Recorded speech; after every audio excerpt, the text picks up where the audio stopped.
The brutal war raging between Israel and Hamas has the whole region on edge. But far from the rocket fire and airstrikes, a controversial deal is being plotted behind closed doors. One that could reshape Gaza, Egypt, and the Middle East. We're going to break down this proposed agreement piece by piece. This is Sphinx Speaks, bringing light to the complex untold stories shaping our world. Like the video, subscribe, and stick around as we go deep on the so-called Sinai Solution. At first glance, it seems harmless enough. Foreign policy thinks they have the perfect solution to end the bloodshed in Gaza, just temporarily move the population to Egypt's Sinai Desert. Let Israel wipe out Hamas without civilian casualties, then ship them back later once it's safe. It's being presented as a pragmatic diplomatic strategy. But if we dig deeper, this deal is far more alarming and sinister than it appears. First, some context. After Israel's airstrikes in early October decimated North Gaza, in response to Hamas attacks on October the 7th, the IDF urged residents to flee south where it was safer.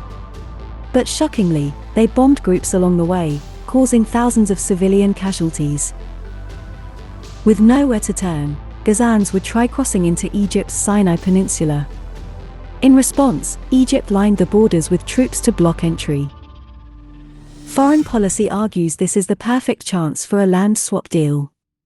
Egypt takes in Gaza's 1.8 million refugees, while Israel through the United States pays them handsomely and eliminates Hamas without restraint. A temporary population transfer that supposedly serves everyone's interests. Too good to be true? You bet. Foreign policy lays out this proposal in an article titled "Cairo Needs Cash and Gazans Need Shelter." Can a deal be brokered? Reading between the lines exposes some major red flags. Let's break them down. First, they claim Egypt is drowning in debt and desperately needs Israel's money to accept the deal. They point out Egypt's debt-to-GDP ratio hit 97% this year. But that ratio is meaningless. The US, Italy, Japan all have way higher debt burdens, over 100% of GDP. This argument is bogus. Egypt's economy alone doesn't justify a radical land swap. Next, they argue Egypt has a history of joining wars for cash payouts, like when they supported the US coalition against Saddam Hussein in exchange for billions in aid. The story behind Egypt's involvement in the 1991 Gulf War is quite intriguing. Just prior to Iraq's invasion of Kuwait, Egypt's then-President Hosni Mubarak visited Saddam Hussein in Iraq. Saddam assured Mubarak that Iraq had no plans to attack Kuwait. Believing Saddam, Mubarak returned home and relayed the message to Kuwait, reassuring them that their territory was safe. But Saddam's word proved empty. He launched a full-scale invasion of Kuwait immediately after Mubarak left.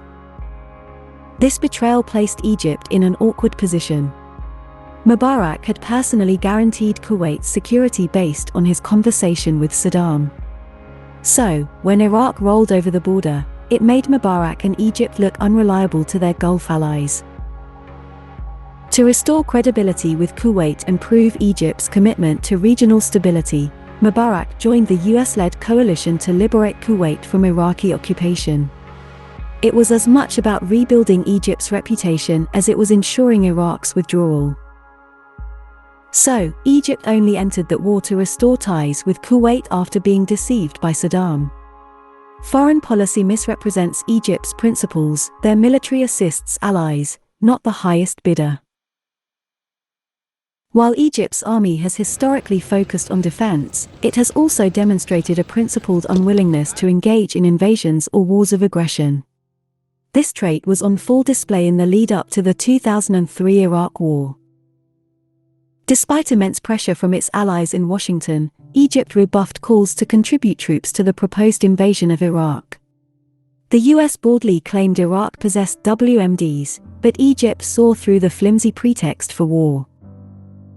When the US dangled lucrative financial incentives in exchange for military support, Egypt stood firm. Leaders made clear that Egyptian soldiers were not mercenaries to be bought and paid for. Defending Egyptian soil was their duty, not fighting in wars the legitimacy of which they doubted. Egypt's stance proved prescient. No WMDs were ever found in Iraq.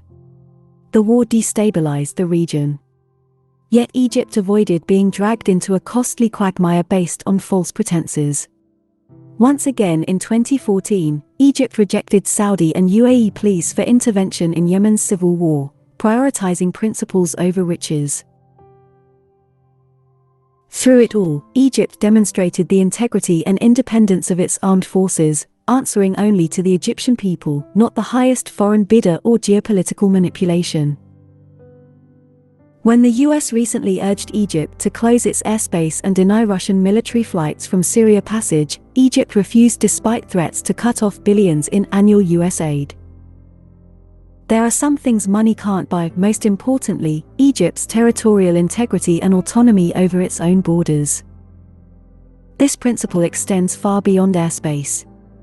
Though harbor offers of huge cash infusions, neither Russia nor the US have succeeded in gaining permission to establish permanent military bases in Egypt's Sinai Peninsula, which borders Israel. Egypt rejects the premise that any part of its land can simply be purchased for geopolitical gain. While other nations host foreign troops, Egypt has held firm to the national ethos that its soil remains untrammeled and its decisions unrestrained. From rejecting invasion pleas to maintaining airspace sovereignty to safeguarding its borders, Egypt has proven unwilling to compromise its independence, even when under intense financial and political pressure. For Egyptians, independence and the nation's honor are worth far more than any dollar amount. Foreign policy then moves to another point, that the Palestinians' presence in Egypt would be temporary until the IDF clears out Hamas, and then they would be taken back to their homeland. My question is, why didn't they do that to the Palestinians who still live in refugee camps since 1948? If Egypt took in Hamas members from Gaza, even temporarily, why have the hundreds of thousands of Palestinians in camps since 1948 not returned to their homeland? The Egyptian President El-Sisi, at the time, made a thoughtful point that cut through diplomatic doublespeak. If the goal was truly to resettle Palestinians after clearing out Gaza, why not place them in the adjacent Negev desert region of Israel itself? His implication, that Israel has no real intention of allowing Palestinian return, held inconvenient truths. Foreign policy also states that this deal would be the greatest win for Egypt in the modern age, as Egypt lost the 48 war, 56 war, 67 war, and 73 war. Even though Egypt has won the 73 war, but that's a topic for another video. They also say that this deal would be good for Egypt to become the leader of the Middle East instead of the Saudis. But foreign policy gets one thing wrong. Egypt and Saudis would never fight over the lead. Finally, the most alarming assumption by foreign policy, that Israel should have every right to pursue Hamas militants who slip into Sinai, even conducting military strikes on Egyptian soil. What the hell? Imagine if Egypt demanded permission to hunt cartels inside Texas or Arizona. The US would never tolerate such a violation of sovereignty. But foreign policy normalizes this imperialist mindset. Scratch beneath the surface, and this pragmatic solution reveals a blatant power grab.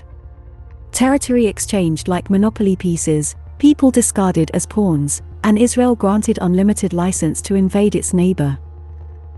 Foreign policy blends facts with dangerous untruths. As informed viewers, we must think critically and spot when narratives don't add up. The future of the Middle East depends on exposing lies and respecting all nations equally.